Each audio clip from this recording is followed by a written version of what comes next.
عالمی ادارہ صحت نے بدھ کے روز کہا کہ اومیکرون وائرس کی اطلاع 57 ممالک میں دی گئی ہے اور اس کے پھیلنے کے ساتھ ساتھ ہاسپٹلز میں داخل ہونے والے مریضوں کی تعداد میں اضافے کا امکان ہے۔ WHO نے اپنی ہفتہ وار وبائی امراض کی رپورٹ میں کہا ہے کہ اومیکرون وائرس کی وجہ سے ہونے والی بیماری کی شدت کا جائزہ لینے کے لیے مزید اعداد و شمار کی ضرورت ہے اور اس کی تبدیلیوں سے ویکسین سے حاصل ہونے والی قوت مدافعت میں کمی آ سکتی ہے۔ رپورٹ میں کہا گیا ہے کہ اگر یہ شدت ڈیلٹا وائرس کے مقابلے میں مساوی یا ممکنہ طور پر اس سے بھی کم ہو تو توقع کی جاتی ہے کہ اگر زیادہ سے زیادہ لوگ متاثر ہوئے تو ہاسپٹلز میں داخلے میں اضافہ ہوگا اور کیسز میں اضافے اور اموات میں اضافے کے درمیان وقت کی کمی ہوگی۔ 26 نومبر کو WHO نے اومیکرون وائرس کا اعلان کیا جس کا سب سے پہلے جنوبی افریقہ میں پتہ چلا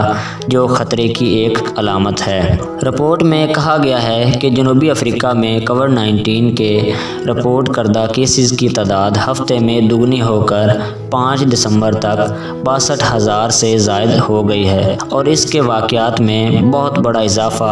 اسواتینی، زمبابوے، موزمبیق اور نمیبیا میں دیکھا گیا ہے۔ رپورٹ میں مزید کہا گیا ہے کہ اومیکرون کے پھیلاؤ اور اس کے ساتھ ساتھ جانچ میں اضافہ اور ویکسینیشن کی کم شرح نے بھی کردار ادا کیا ہوگا۔ دوبارہ انفیکشن کے خطرے کا ذکر کرتے ہوئے WHO نے کہا کہ ابتدائی تجزیے سے پتہ چلتا ہے کہ اومیکرون وائرس میں موجود تبدیلیاں اینٹی باڈیز کی غیر جانبدار سرگرمی کو کم کر سکتے ہیں جس کے نتیجے میں قدرتی قوت مدافعت سے تحفظ کم ہو سکتا ہے۔ رپورٹ میں کہا گیا ہے کہ اس بات کا جائزہ لینے کے لیے مزید اعداد و شمار کی ضرورت ہے کہ آیا کہ اومیکرون وائرس پر موجود تبدیلیوں کے نتیجے میں ویکسین سے حاصل کردہ قوت مدافعت میں کمی آ سکتی ہے جس میں اضافی ویکسینیشن خوراک کا استعمال بھی شامل ہے۔ جنوبی افریقہ میں افریقہ ہیلتھ ریسرچ انسٹی ٹیوٹ کی لیبارٹری میں ریسرچ ہیڈ نے منگل کو ایک چھوٹی سی تحقیق کے نتائج